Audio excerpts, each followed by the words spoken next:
Let's rock. Obviously, Mr. Sadu, it's a pleasure to have you. And today we're just going to dive in a little bit more about what you're doing in the community. Obviously, you've been around for a long time doing a lot of things. Maybe we can call this the Sadu family update in terms of any of the initiatives that you've recently been a part of.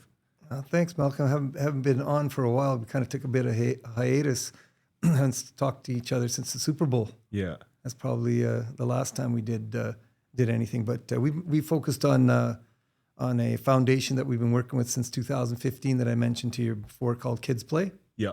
And it's founded by Cal Desange, who's a good friend of mine, and he helps our South Asian youth incorporate themselves in sports and community service and some community initiatives, keeping them busy, out of trouble, more on the line of continuing to sort of look at different athletic endeavors that they can pursue. And it's just been wonderful since 2015. He's helped so many young kids stay out of the gang violence. He's got a gang violence task force that he belongs to, and he's saved a lot of families. And it's just an honor to work with someone like that and work with these kids. And back, I guess, a couple months ago, we had put on a Kids Play World Cup of Soccer at BC Place, and hosted the kids and had them come in in busloads. Our foundation helped bring them in from different parts of the province, and ages 8 to 14 years old. We had Carl Valentine there as a spokesperson, and he addressed the kids and everything. I think you were there at that time. Yeah. And he's a Whitecap legend, if any of you guys know about soccer in Vancouver. But him and Bobby Leonarduzzi really led the soccer growth here in British Columbia back in the day in the 80s, I think it was, dating myself. But we helped with Cal put that on, and my son Jordan, who runs a soccer program and part of business development for a soccer program called Super Soccer Academy, helped bring a bunch of kids to help coach from the soccer academy to these young kids, who some of them have never even played soccer. Yeah. So they set up all sorts of drills and everything for them. And these kids are in BC Place. I remember when I first stepped onto Empire Stadium field, back in the day, and that's an old beat up field now over at the P&E. Yeah. And I was like, wow, this is unbelievable. I'm here in Empire Stadium walking on the turf where the professional football players play. And you could see these young kids who had never been downtown, some of them, and they're at the BC Place Stadium where they saw football games on TV. They're on that surface practicing soccer, and it was really exciting to see, because there's over 100 kids that were there. That was really nice to support that and support the young kids. Have some mentors there, talk to them a little bit about their journey in life, and if you affect the lives of maybe 2 or 3 kids there, Malcolm, it's worth it, right? Yeah, I think with stuff like that, and you go to these bigger camps, especially as like a young athlete, you never know who you're going to inspire. So there were so many kids playing around, kicking the soccer ball around, and you're in this big environment where there's a chance that some of them will never be able to go back to BC Place. Yeah, you're right. I mean, 1 or 2 of them, you never know who's going to really take to home or take to heart what just happened and inspire them. So I think that's really cool for those kids. Yeah, you do that in Showtime too. You bring in a lot of kids in different camps and stuff, and you guys are changing their lives by introducing them to the sport of football, and you're finding diamonds in the rough there that maybe might have just gone by the wayside, that nobody would have noticed, and that changes their lives. And you see those stories all the time, on A Football Life for 30 and 30 and stuff on TSN all the time. And we're actually trying to do that, because that happened to you and me, Malcolm. Yeah. We had those mentors, and we had those opportunities to attend camps like that where people helped us, and it changed our lives in a real meaningful way. Yeah, I know you told me off camera before too, your football journey, but I remember you did go to a camp like that when you were younger with football. So maybe if you wanted to talk briefly about that. That was a very, very important time in my life, where I was a young football player in New Westminster, and we didn't have the strongest football program there. And my coach, when I was in grade 11 from New West High School, Coach Woodward, basically pushed me to get into that camp at BC Place. It was actually at Empire Stadium at that time, and in the late 70s. And I attended that camp as a defensive back, and didn't know any of the players or anything there, but they were all from all the top schools, Notre Dame, Vancouver College, Steveston, Richmond. They were all the stud teams there. And here's a little guy from New Westminster comes in there. And, it was a collection of all the top players in the province. and the BC Lions put it on. And it was a development camp. They were for seniors in grade 11 and 12, sort of like what you're doing at Showtime. Help them with their skills, see if you can find some good players that maybe might want to go on to college, and locally or in the U.S., looking for scholarships, looking for opportunities. And luckily enough, I didn't know what was going on. I just went and played football, right? And they did all these one-on-one drills with receivers and quarterbacks and DBs, and I did really, really well there. And I kind of liken it. I'd mentioned this to you before. Like, when you're good at something, it's all slow motion. Right. Right. Yeah. Remember when I was mentioning you played in the Vanier Cup and they put you at corner first time since high school? Yeah. You'd come from University of Nevada and you were a receiver, and then you come up and they stick you at corner. And you still had the athletic ability and wherewithal that the game slowed down for you. Right. It wasn't as fast. And I remember speaking to you and I said, Malcolm, wasn't it chaotic for you? Weren't you nervous? And you said, no, actually, I was pretty calm and everything was just slow. So at that camp, even as a grade 11, not in senior and grade 12, everything seemed very slow. And it was a great opportunity for me. And I won the best defensive back there, which was really gratifying for me. And that was something that kind of set my career on a different path, because there was coaches from UBC there and SFU and some other guys from pros and other colleges in the States. And the defensive coordinator for the BC Lions, his name was Vince Tobin. Yeah. And he came up to me after the camp and said, if you work hard, do 220s, 440s, weight lift, put some more weight on, get some more speed and power. He said you could attend an NCAA Div 1 school and eventually someday play professional football. When I was, wasn't even thinking of that. Yeah. And that really changed my life. That gave me so much confidence as a young South Asian male growing up in New Westminster, where we're the only South Asian family there. Yeah. And so I got a lot of confidence from that. And it helped me, so the rest was, I guess, as they say, history. Yeah. Went on to UBC and then play for Saskatchewan and BC and have a pretty good career. Yeah. I know you said you weren't ever thinking of taking football to the level you did, but obviously you were at that camp and you were good. So do you remember around that time maybe what football meant to you, or your goals and your mindset going into such a camp like that? Were you just there solely to have fun, or did you feel like you needed something to prove, or what was if you can remember your mindset going into these type of things? That's a good question. Yeah. Probably nervous as hell. Thinking I'm going up against all these top players in BC high school football. Yeah. How am I going to do? How am I going to handle this? Yeah. But for some reason, I just stayed very calm within myself. And I never really, early on, I figured out, you know what? I can do this. Right. I can handle all these guys. Yeah. The first couple of practice, all the drills and everything were really easy for me and more difficult for other guys. Yeah. And I started just slowly gaining confidence and started realizing, you know what? This might be my calling. This might be something that I could actually do. Yeah. And it was the most important part about Malcolm was it was fun. Yeah. Absolutely. That was the thing. It was fun. It wasn't work. Yeah. I wasn't all uptight about it when I got into it. It was easy. And like I said, it was slow motion. And when you're a young kid, stuff that comes and feels good to you, whether you're a young athlete or young entertainer of some kind, when you're singing or making songs, writing songs, or skating at ice hockey or something, if it's easy, it doesn't feel like work, and you don't think beyond that moment.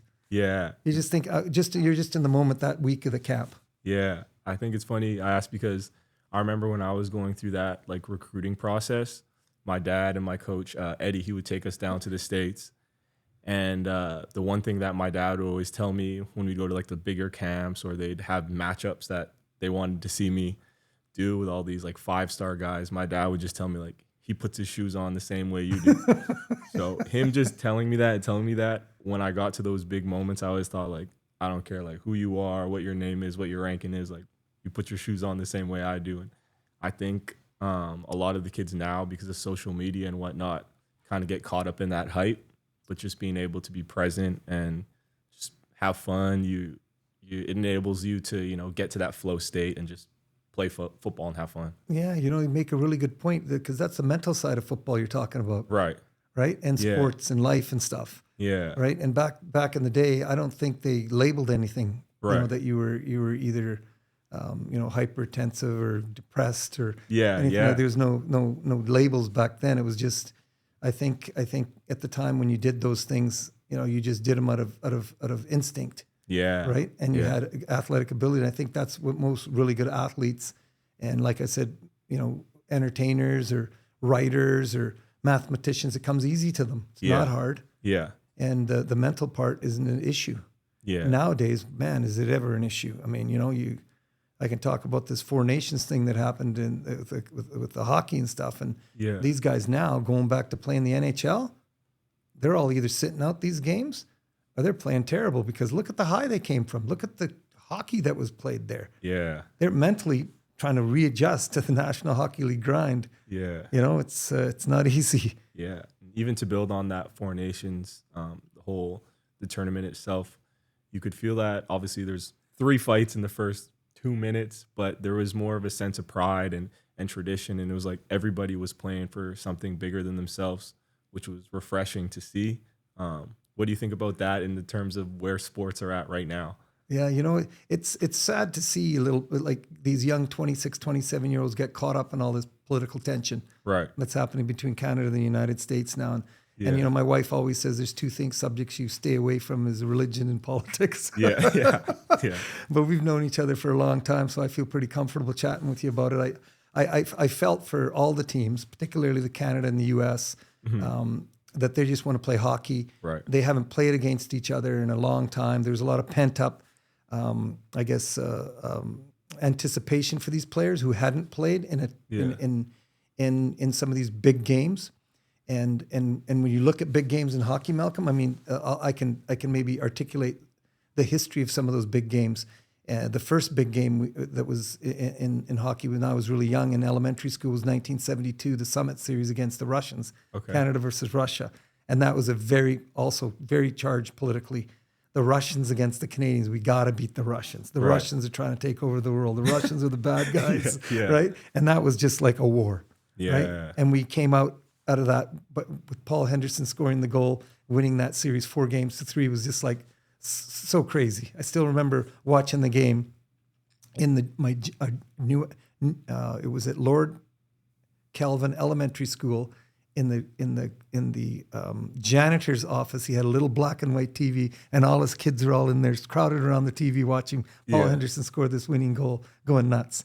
That's the first one I remember. Second one was when Sidney Crosby scored in 2010 in the Olympics here in Vancouver, where the roof came off the place, right? Yeah. And then the third one would be this one here, the Four Nations, which we hadn't played a meaningful game against best on best since 2010. That's a long time. Yeah. And a lot of these guys that played in this Four Nations, they were young kids watching 2010. So they wanted to play best on best. Then you add all this political, issues and stuff. And now we got what we call as a war, and everybody's anticipating it. Yeah. Okay. And then what happens? Okay. There's, like you said, a fight in the first 9 seconds of the game, 3 fights. Yeah. But let me walk you through those fights. Yeah. Okay? Yeah. You got the Kachuk brothers, who I respect a lot, and you want them on your team. You don't want to play against those guys. You hate them. You want somebody else to knock them out. Yeah. But if they're on your team, oh my gosh, they're the kind of guys that'll go through a wall. Yeah. Okay, they decide they're going to poke the guy with their stick that's next to him before the face-off that we're going to go. Yeah. Okay, who did they fight? They fought 2 guys that never fight. Oh shoot, I didn't even know that. And the Kachuk brothers can throw punches, they were right? fighters, Yeah. The 2 Canadians did pretty good. It was a standoff. Yeah. Then you got JT Miller, who played for us in Vancouver, and he's an awesome hockey player, and I wish he was still here in Vancouver. The guy's the kind of guy you want in the playoffs. He runs around trying to pick a fight with anybody because he wants to get in on this whole thing. So you get a face off, at the Canadians' net, and he jumps the biggest guy. Yeah. There's the big defenseman from St. Louis. And that guy's like, 5 inches taller than him. And you can see JC Miller trying to reach up to punch the guy. And it was just, he fought a heavyweight, right? And he did okay. If he fell down a couple times and got back up. Yeah. And that, to me, was a good scrap. Yeah. Right? And, okay, that was all charged up 100% politics. Right. Because the anthems were being booed. Exactly. Right? Our Canadian fans were booing the U.S. anthem, which as a person and an athlete and just a fan, I don't think that's the way we should send a message. Yeah. Now everybody's entitled to do what they want to, and I don't want to, rain on anybody's parade or tell anybody what to do or anything, but booing the anthem isn't the best way, I think, to get our message across. Yeah. Because these are all just young kids out there playing. They want to play for their countries and they have pride in their country, and they want to win. Yeah. You know, they're all stars. And the thing I respected the most about all these teams from Finland and Sweden and Canada and the U.S. is every one of those players are 15 to 20-minute players on their team. That's how much they play every game. They're their top players. They play all the top minutes. They get all the power play time. They all put their egos at the door, and they put on one heck of a tournament. Yeah. You know, this was genius by Gary Bettman. You know, it was a overwhelming success. Yeah. The players bought in. They gave it everything they had. And I told all my friends before that final game, Canada versus the U.S., because the U.S. beat us in the first game. Remember? Yeah. Yep. 3-1. I said, in a short tournament, it's tough to beat a team twice. You know that, right? Yeah, absolutely. And I said, we got a chance because the bounces start going your way. Yeah. And a few of the shots we had were getting through, you know, the blocks. Yeah. And all top players were playing at the top level. And it came down to such little details, right? That made a difference in that game. And I was so proud that Canada won. I was really happy. Now, on the flip side, I'm a little bit nervous too, because I'm thinking, okay, and I asked this question to so many people and they gave me the same answer. I said, would you want to win Four Nations tournament or would you want to win the Olympic gold medal a year later? Right. Which one would be great? And everybody says to me, both. Yeah. I said, think so, yeah. it's tough to win both, right? Yeah.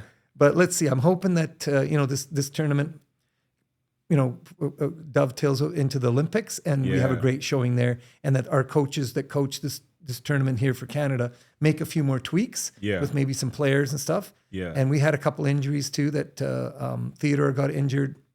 Petrangelo plays for Vegas Knights. He didn't play because he was injured.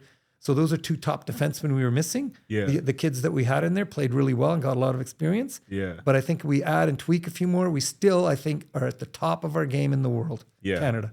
Absolutely. And that's hockey. Yeah, I think too, because not to flip it, but NBA. So the NBA ratings have been down, and they're saying as a league, the numbers have been down, viewership.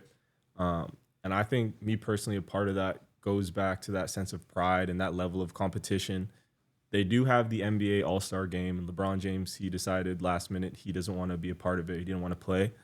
Do you think a league like the NBA or the NFL could benefit from something like the Four Nations tournament just to help bring back that energy and that rivalry back to basketball?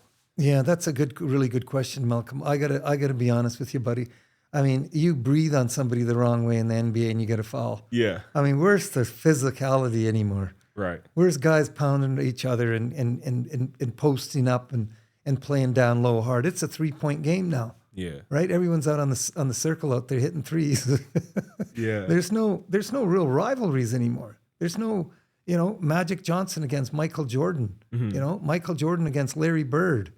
You know, Isaiah Thomas, right, against Magic Johnson. Where's the rivalries? Where's Akeem Olajuwon against Jordan and Pippen?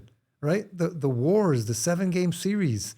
Yeah. They're all gone now. Like, you know, when you look at the NBA, they're all joining teams together, these superstars, and saying, oh, let's all get together and win a championship. I remember when somebody asked Michael Jordan a question about that. He said, what do you think about all these guys getting together, you know, coming on teams and winning these championships? He said half the pride and euphoria about winning was beating your rival. Of course. Yeah. He said, I loved the fact that I was able to beat, you know, a Karl Malone or a Magic Johnson or a Akeem Olajuwon, you know, or a Isaiah Thomas. Having them on my team, it's easy. We're going to win anyways. But the whole reason why you play this game is to beat your rivals. Yeah. That makes it way more satisfying. Yeah. And he says, I just don't understand these young kids anymore. They're all getting together. And even before they even get in the NBA, they're getting a multi-million-dollar contract before they even get a basket. Yeah. You know, so there's a lot riding on that. It's just a game that's changed. The NFL, my brother told me, you know, he's a school teacher, retired school teacher, and he says, you know, you watch the NHL playoffs, right? Mm-hmm. What happens in the NHL playoffs? It's a war. Yeah. These guys are fighting for every inch of the ice, and the refs won't call the penalties that they would call in the regular season. Yeah. The whole game changes, right? Yeah. Okay. In the NFL, if you touch the quarterback, Yeah. no matter what game it is, the referee's just calmly throwing a flag. Yeah. It can be a playoff game. It can be the Super Bowl. It can be an exhibition game. You can't now use your forearm, as a safety. You used to hit a guy in the head with your forearm. You do that, you're either going to get suspended. There's no intimidation anymore. Can't touch him. And it's a different game now. Yeah. And these guys are playing in a different era. I mean, good for them. They're making a lot of money. But I'm just thinking of all the guys that laid the groundwork for these young kids now, and these young athletes coming out in the NBA, NFL, and NHL, making all this big money. Yeah. I was at a Super Bowl event, I think about 4 years ago, and they said Earl Campbell was going to be there. And I thought, wow, what a great running back. Earl Campbell and Barry Sanders, two of the greatest running backs I ever witnessed as a young kid. Yeah. So I see Barry Sanders, he retired early, well above well before his time. And he was completely fine, walking around, shaking hands, talking with guys, taking pictures. And then I'm looking, I see Earl Campbell. He's in a wheelchair, and he's got crutches to stand up. He can barely move. Yeah. And what did those guys make back in the day, right? Yeah. Be grateful for the guys who set the bar high for you guys, so you could come in and make all this dough. Yeah. But I guess it ain't their fault in some reason. In some respects, if it's a more of a, I don't know, if the word we could use is pansy. Yeah. You can't knock some guy down or something. You get a penalty, roughing the passer, or you get kicked out of the game or something if you use your forehead or something. Yeah.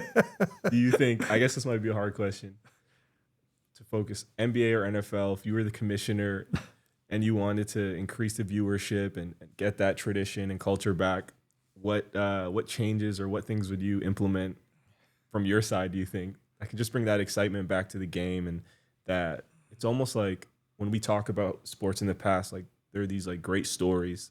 So do you think there's anything that you could, think of that would help the game? Well, the first thing I think is what the NHL players did was they 100% bought into that Four Nations. Yeah. So they all brought it. Yeah. Right?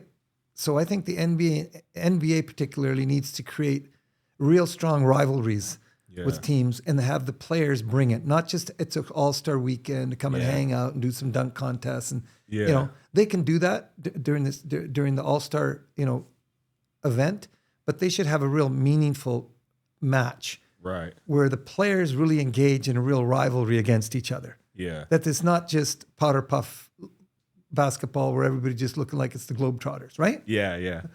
NFL is harder because it's such a contact sport, right? Yeah. But even there, if they can create rivalries, which they have some in the NFL, not too many right now. Yeah. Kansas City's starting to create them because Kansas City's been so good. Yeah, they're winning. So you got the Buffalo Kansas City one, you got the Cincinnati Buffalo Kansas City one, you got those you got Baltimore Ravens now in there. There's four.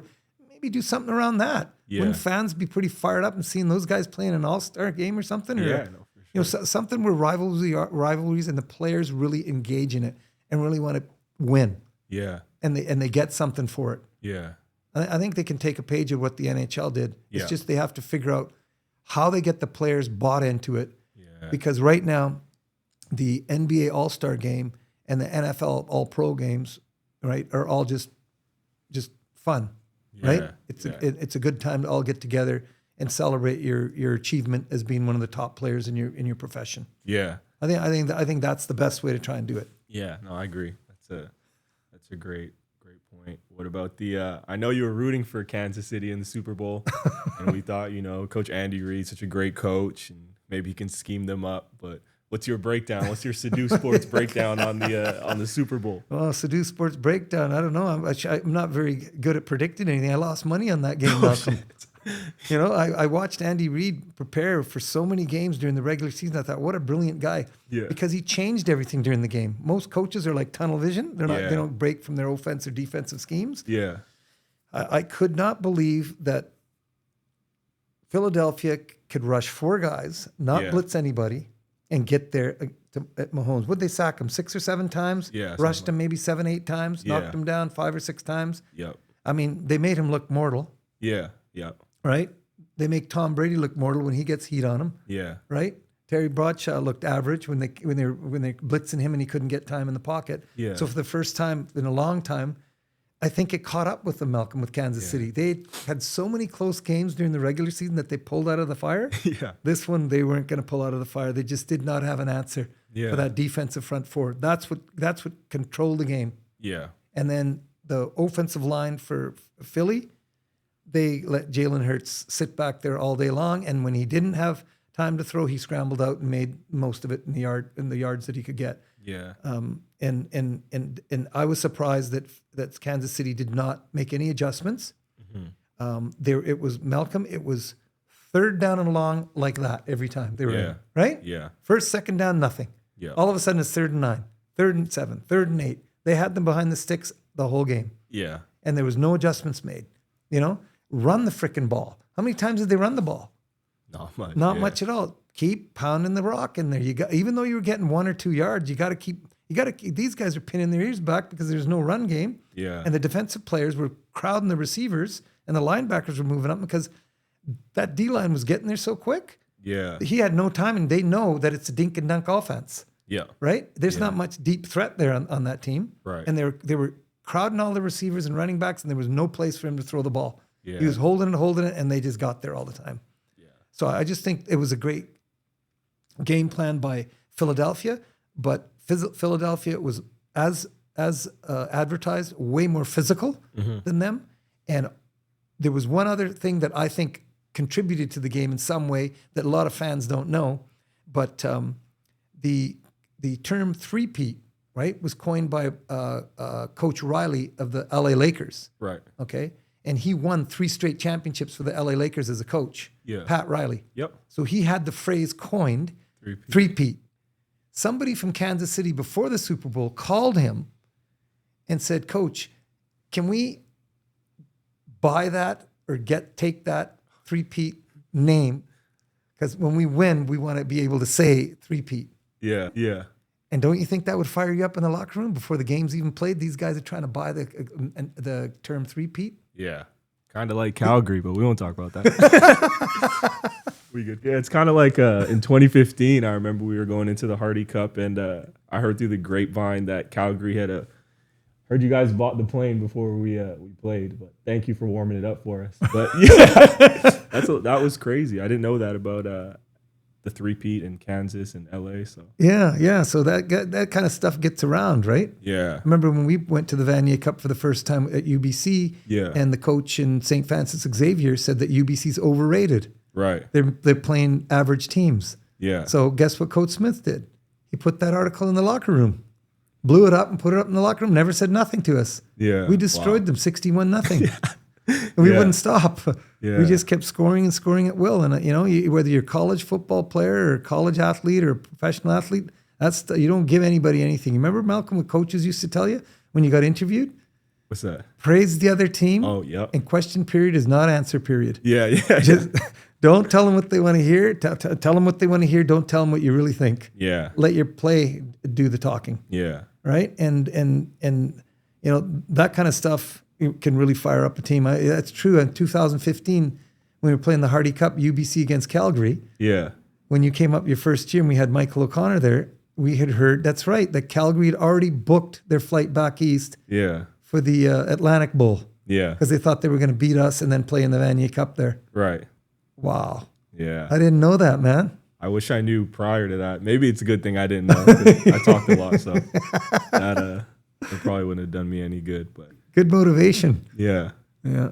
So I saw online that you had attended the JCC, their event, and maybe you could walk us through that and how that was. Yeah, that's the Jewish Community Center event that's been on for over 30 years. I think it was their 33rd annual event to raise money for youth in our province, in sports, helping them in sports and community initiatives with young kids. And it was sponsored by RBC Bank. Yeah. And there's a lot of Olympians that were there that day, and RBC supports a lot of the Olympic athletes. Yeah. And the JCC community event raises quite a bit of capital, and it's a sold-out event. It was a real fun thing to go to. I got to meet a lot of different athletes that were there that were supporting it, and the main speaker there was Richard Sherman, the cornerback for the Seattle Seahawks. So I was kind of interested in hearing what he had to say, and he was going to do like a Q&A on the stage. And they raise money through different auction items and stuff like that.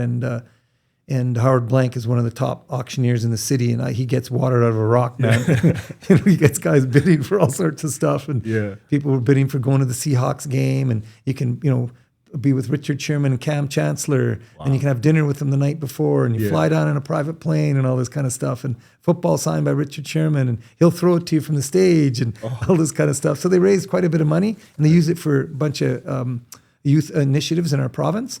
And RBC also supports that a lot with a lot of programs, community programs, athletic programs in the city. And I was invited by one of my buddies, a friend there, and I'd never been before, and I'd heard a lot about it. And I thought it'd be cool to see what Richard Sherman's all about. You heard a lot about this guy, and he's such a great player. And I got to meet him actually. I did a little bit of a 10-minute meet and greet with him. Yeah. And so I was talking to him, and I said, hey, I said, Richard, I said, how are you doing? I said, thanks for coming up to Vancouver.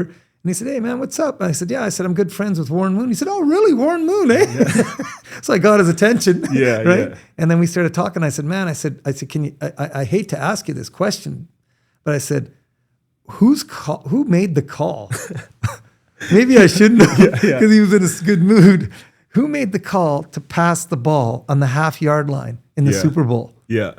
And he said, man, don't ask me that question. He says, I don't know. All I can tell you is the locker room furniture was flying all over the place, and everybody was cussing in the locker room. I bet. He says, and I said, well, you know what? We went to the first one you guys won in New York against the Denver Broncos. We were down in Arizona to see this one too. And you're a legend in Seattle. You're one heck of a cornerback. And I just wanted to say, thanks for bringing us all those great memories. That Legion of Doom, I said, was one of a kind with all those guys. Oh yeah. And I asked him if he kept in touch with some of them. He said yes. So, anyways, we went in. Everybody had dinner and stuff, and they did the auction item. They raised quite a bit of money. I think over $500,000 for different programs. And then they introduced the women's rugby team, the Canadian national rugby team, which was great to hear those girls up there, and they were helping with the auction item stuff. And then they finally came to interview Richard Sherman, and people got a chance to ask him questions. Yeah. And so people were asking him questions about, where he grew up, and he grew up in Compton actually. Yep. How he got to Stanford, and what questions you were asking me earlier. Yeah. When did you know that football was your calling and stuff? And he said the same sort of things, that it was slow, it was easy. It didn't seem like it was work. Right. And he was a receiver then too, Malcolm. Yeah, he was. Yeah. Then they changed him to defensive back. And there was one question that was really, really what I thought was a great question that was completely out of the blue. One of the attendees asked him, he says, you grew up in Compton in a real rough neighborhood with, your brothers and sisters in a small place, small home. And everybody had to fight for what they could get, right, to eat and stuff. And you utilize your athletic ability, and you went to Stanford, right? Yeah. Now, we know you have a couple kids of your own. Yeah. How do you instill in them what you grew up with? Hard work, discipline, don't quit, right? And he was like, wow, that's a great question. And he said, they're really young right now, but all I try and tell them is, you can't quit in anything that you start. Work hard, right? And do the right thing. Keep your head down and just work hard, he said. Yeah. And he said, it's hard, tough, because you got all this social media, all this, stuff. So trying to limit that with them. Yeah. Be a good father, a present dad. Yep. Right? He said, helps a lot. Yeah. And I'm with my kids a lot, he said. Yeah. And he said, that was one of the best questions he said anybody's ever asked him. Wow. It had nothing to do with sports. Yeah. I if I could have asked him a question, they ran out of time, but then I was too far back in the room. I was in the cheap seats in the back. Nobody would have seen my hand anyways, but I would have wanted to ask him two questions. Number one, what makes Tom Brady so great? Oh yeah. He's not the fastest, he's not the strongest. He was the last guy picked in the draft. Yeah. What makes him so great as a quarterback? I would love to hear what he said about that. I was wondering what he would have said about that, eh? Yeah. No. And last question I would ask him was, who's the toughest player you played against? And why? Oh, those are great questions. Yeah, and Maybe I didn't we'll message him. I didn't get with DM him and stuff. Yeah. But I did get a photo with him, which is cool. So I'm waiting for that to come up. But it was nice to meet him and talk about, because there's some great memories when the Seahawks were playing. Oh yeah. And I was watching all the quarterbacks on one of these news stations on Prime. video. It's a Football Life. Yeah. And they're talking about Williams, Yep. who was one of the first quarterbacks that fought to get into the NFL, that had to go through so many tough tribulations to get there. And they said, funny enough, if he didn't go through all those trials and tribulations and he didn't knock the door down, you wouldn't have a quarterback like Russell Wilson play. Right. For sure. Right? And Yeah. Russell Wilson, wasn't he the second NFL black quarterback to win a Super Bowl? Yeah. Yeah. Doug yeah. Williams was the first, Yeah. and Russell Wilson was the second. Yeah. Which is crazy. Yeah. That brought about a lot of good memories seeing him and it's a great event too. Yeah. I encourage a lot of people to look that up, JCC, a sports event. It's a great dinner. It's a Yeah. great time. You'll meet a lot of friends. I remember meeting the Tomlinson, who does the play-by-play with the Canucks. Yep. He was there, and John Shorthouse and him did the play-by-play. And I said, hey man, how's it going? And he said, good. I said, you got to tell your boy to be more positive about the Canucks, man. He's always so negative. He's making me and my son nervous when we watch the game. Oh my gosh, Myers gets the puck to the blue line, but it's not out. Yeah. Myers has been on the ice for a minute and a half. He's got to be second guess. Yeah. Be more positive. Tell your homeboy to be more positive. I said, he's driving us crazy. He's supposed to be a homer, I said. No, and good. he's laughing. Like, he goes, yeah, I know. I'll try. Yeah. But you meet some pretty cool sports people there. So it's a fun event to go to. I would encourage, people to attend it. Yeah, no, it's funny. That's really cool that you got to meet Richard Sherman. I got two stories. I know for me, being a receiver and getting the opportunity to play DB, I remember on Tuesday, so it was Tuesday and we played maybe Saturday, and Coach Tracy was like, giving me all this film to watch about the other receiver. And he's like, you watching it? I'm like, yeah. So the day before the game, we're all there in the D meeting room, and he's like, Malcolm, like, do you want to give your player breakdown of who you're facing? And I kind of just stood up and I was like, to be honest, Coach, like, I didn't watch any film of the receiver. I watched Richard Sherman highlights on YouTube. And he looks at me and he's like, you didn't watch anything. I'm like, I'm not really concerned with him.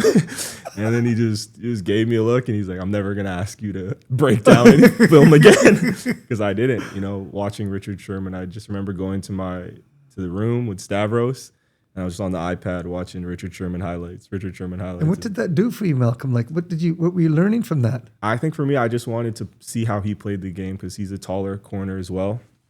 So I thought no better than to study one of the greats at the time. And yeah, that did enough for me, I think. That's incredible. Yeah, so I didn't know that. That's pretty cool. And the other story is, so after that year in 2017, I met a trainer who trains in Seattle his name is Tracy Ford. Yeah. And he, through my other trainer, messaged me and said, hey, Richard Sherman's going to be here training DBs. So I actually got to go down and spend the week with Richard Sherman and learn from him. Yeah, and I told him about this story in 2015, and he was just laughing. So really? When was that? That was 2017, the summer. Wow. So I was there for like 3 days. And he was still playing then, wasn't he? yeah. What shape did he look like? He was in good shape. He was like out there doing all the drills with us, and he was teaching us like little things, which I thought were so valuable going forward in my career. And he was a nice guy, he open book, and so that was really What's his 40 time for a big, tall guy? Do you know? I think he was around mid 4.5s. It wasn't super fast, but obviously he's 6'3", it's super long arms, and so he was able to make up with physicality and technique, and he's a super smart guy. I think he has 2 degrees from Stanford too. Yeah. Yeah. I remember, just recall the last thing I said to him, and I said, man, you made Aaron Andrews' career. You know that, don't you? And he goes, what? And I go, yeah, you made Aaron Andrews. He goes, you're right. He goes, I said, remember that comment you made, Crabtree? Yeah. Don't throw that ball to that sorry-ass Crabtree. I own him. And she just got the mic shoving it in your mouth, and you're just going on and on. And I said, you made her career, man. Yeah. She should give you a royalty. Seriously. So, and that goes back to that whole the culture and the tradition, and that like is missing from the game. And you look back and we kind of miss that. But yeah, you don't see all those rivalries and those wars anymore. Yeah. Dallas Cowboys against the Green Bay Packers, right? Yeah. Those were just great games, great rivalries going at it. And Pittsburgh Steelers and, Dallas Cowboys, the 49ers and the Cowboys when we were growing up. Yeah. You see that a little bit, but you see everybody just jump on the bandwagon of just trashing KC, saying they've won too much. They don't want them to win a third one. Yeah. It'd be kind of cool if they would have. He would have been witnessing a dynasty. Yeah. And that's pretty cool. It's not easy to do that, man. No. It's really tough to go through all that training, all that preseason, Yeah. all the season, and come out on top like that. It's really tough. Yeah. Who do you think will win next year, Malcolm? Who's your odds-on favorite to win the Super Bowl next year? I'm not a betting man, but if I could bet, I actually don't know. I'm going to go with the Eagles again. Yeah? I like the Eagles going back. I think Jalen Hurts is a great quarterback, and the GM drafts well. And another thing with football, when you get into those competitive games, you can tell how good a team is by how they win. And with the Eagles winning with solely the front four, that's scary for an offense. I think, there's other ways they could have won, but just the fact that it was mano-a-mano and they couldn't stop that front four, like that's pretty that's scary for the league. And Jalen's young, Jalen Hurts is young, so I think it's they're trending in the right direction. Oh, that's great. Yeah, yeah. My team, I guess, more out of just wanting them to be there because they've gone through so much as a franchise. Is two teams. Is the first one in the AFC would be Buffalo Bills. right. Allen won MVP. That's awesome and stuff. I'm sure he'd trade that for a Super Bowl. Yeah, But Buffalo's just knocked on the door so many times. Yeah. And I thought this year they were going to be a team that would have beat Kansas City yeah, and gotten in there. It's too bad. I'm hoping that they, in the next couple of years, at least with the team that they have, if they could add a few receivers and someone on the D-line. yeah, Because, it's interesting when you watch these games, people miss the fact of what you just said. Defense wins championships. right. That's a very cliche term, Yeah, right? And people throw that around, but it is very important. You got to stop the other team, and it creates field position changes, right? yeah. And the other team is the Detroit Lions. Oh yeah. That coach, I love that coach. Oh, he's awesome. Yeah, yeah, Oh man, that guy wears his emotion on his sleeve, and you want to die for a guy like that. yeah. Is that Dan Campbell? Yeah, Dan Campbell, he's awesome. And Goff Yeah. getting traded from LA, and then Stafford winning in LA. I'd like to see Goff win. Yeah, and also shout out to Giovanni Manu. Oh We got yeah, our guy out UBC there. guy. Yeah, Yeah, UBC O lineman. yeah. Gio there was he on the 55-man roster? Yeah, he was. I think he was there for most of the season. Yeah. Yeah. Speaking of him, Blake told me that he ponied up. Yeah. Yeah, he gave some money to the program. There we go. He said, "Coach, I'm going to get a bigger salary and stuff, and get a longer term deal. I'll give you more." Yeah. But he came and wrote a check. Oh, that's awesome. Yeah, Blake was really happy about that. Oh, that's good. Yeah. Dakota Shepley, write your check to the He is. UBC football He is. program. Blake All said he is. Oh, is he? Blake said he called me too. Said, "Coach, I'm awesome. going to help out." He broke down. Yeah. You and me kept pounding on him, saying, "Listen, man, you got to get back to your alma mater. Just forget Right. about anything that happened there. Yeah, It all yeah. happened for a reason. God Yeah. had it happen for a reason. Yeah. It fired you up, and look where you are now. Yeah. And you met your love of your life. Yeah. You got married. You got a great business. You're playing the Dallas Cowboys. Yeah. So Blake said he's gonna do it. Good. He actually wants to be on the show as well. He's Oh, gonna be, He's fantastic. gonna be back here in April. Oh, he's a great guy. Yeah. No. Yeah, great story, huh? Yeah. Yeah, speaking back on the NBA, obviously there's LeBron, Luka, and there's a bunch of great all-stars. But who's your greatest of all time? Who's your GOAT? My goat for basketball? Yeah, for the NBA, yeah. Oh, there's no doubt in my mind. It's Michael Jordan. Yeah? Yeah. Oh, yeah. Michael Jordan. Michael Jordan's they use this term so much nowadays, Malcolm. It's just overused. Generational talent. Right. The kid plays one good year. Some kid that gets drafted in the NBA, he's a generational talent. They throw that word around, or he's the GOAT. Or he could be the best that ever played. Yeah. Give the kid 5, 6, 7 years. Yeah. See if he can carry a team to a championship like Michael Jordan did. Yeah. What did he win? 6 NBA championships, 6 NBA MVPs. Yeah. How many defensive players of the year? Scoring titles, defensive player of the year, most valuable player of the NBA finals, NBA champion. And I don't know how many multiple times he did that. Yeah. Right? He hasn't lost a championship when he went 6 for 6. Yeah. Right? Elevated the play of all his other teammates. Right? And a great ambassador for basketball. Another guy who built basketball from where it was to the rivalries that were created during that time. Yeah. He would be my all-time. And plus, he was a teammate, self-professed teammate that said it in his documentary. What was that called again, that documentary they had? I can't remember. It'll come to me in a minute. Yeah, in his documentary, he said, "I never asked anybody to do anything I didn't do." So if some guys thought I was an asshole, I made them work too hard, and I got on their asses, he said, everything I asked of them, I did myself, Yeah. if not more. Yeah. And so I would say lock, stock, and barrel. If I was going to start a franchise right now, I'd want Michael Jordan. Yeah. No, that term is definitely thrown around loosely, and it's kind of, it waters it down really. And even like you said, for the young guys coming up, for like prospects that are in college, I think it puts a lot of pressure on these kids. I think of Caleb Williams, who was at USC, and they're going through his draft stuff. And like, oh, this guy's a GOAT. He's the next Mahomes. He's a generational talent. He's a generational talent, and he hadn't played a single game yet. No. So that is added stress. And then you're the number one pick. That's even more stress. And then you're starting quarterback of a franchise that used to be really good, and they're trying to find their way. So I think that term does more harm than good, for sure. And you know the real GOATs, Malcolm, and the real generational talents, they don't say they are. Right. Yeah. They're the most humble, let their work in basketball or hockey or football, wherever it is, do the talking. Yeah. And when you have other people, I've spoken to young kids that are 12, 13, 17 years old, all different ages. Hey, who's the greatest basketball player of all time? And I'm thinking they're going to mention a more recent guy, Michael Jordan. Yeah. Michael Jordan still got the sneakers. Yeah, yeah. He's still got the swag with the kids, right? Even now, kids that never saw him play still idolize Michael Jordan. Yeah.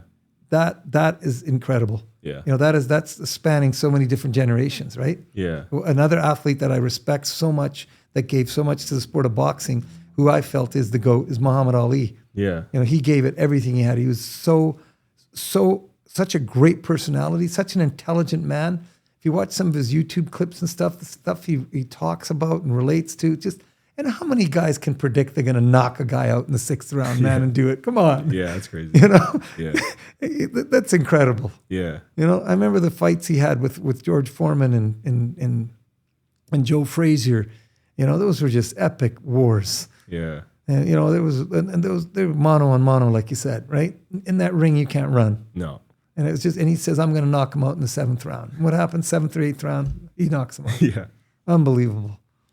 So they said they interviewed George Foreman just recently about that fight in Zaire. Okay. And he said, I hated this guy. He was a mouthy guy, Foreman said. He was talking all cocky, telling people he's knocking me out in the 8th round. I'm the heavyweight champion. I destroyed everybody in the first 2 rounds. I was going to kill this guy. He said, so I couldn't wait to get out there in the ring. So I'm standing there at the corner, and the bell rings. This guy comes out all cocky. I just started pounding him. I was going to kill him. Yeah. And he says, I'm just hammering this guy the first 3 rounds. And he says, the 3rd or 4th round, he says, maybe the 5th or 6th round, he says, he pulls me in. He's talking a lot the whole time. He pulls me in. He says, hey, George, is that all you got? Yeah. I hammer him again, down in the body, in the head, in the body again. And he pulls me in again. He says, that's so weak. That's nothing.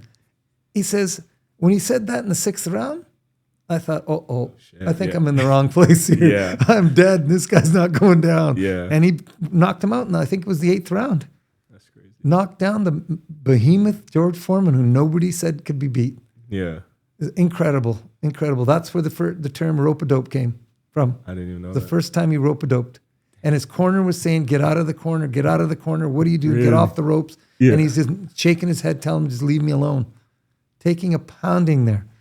Like, that guy is the greatest boxer. You ask Mike Tyson, you ask Sugar Ray Leonard, you ask those guys. Yeah. They say Muhammad Ali. And social media has kind of built that landscape where everybody's, there's freedom of speech. Everybody's entitled to their own opinion. But at the same time, a lot of those opinions are solely based on emotion and not facts. How do you think that affects, an athlete who's playing the game, who's there every single day, versus some guy who's just in his basement saying whatever he wants? What do you think that does to an athlete?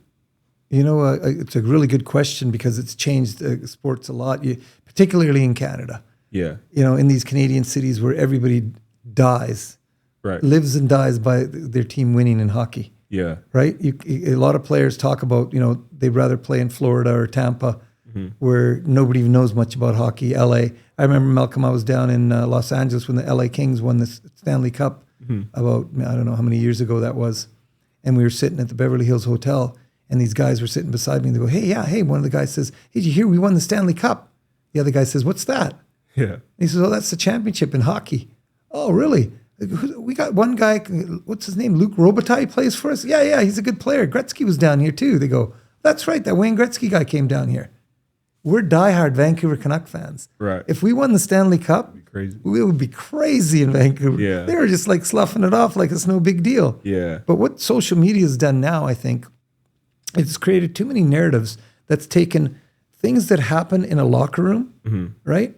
Between players, between coaches, between management, and it's taken it out in the public in ways we've never seen before. Yeah. And what do they say? What's that term? They say the truth truth travels halfway around the world or something before. I can't remember. My wife knows that term. Yeah. But it's the truth gets diluted through all these channels. Yeah. It starts off with so-and-so had a fight, so-and-so had an argument with so-and-so in the locker room.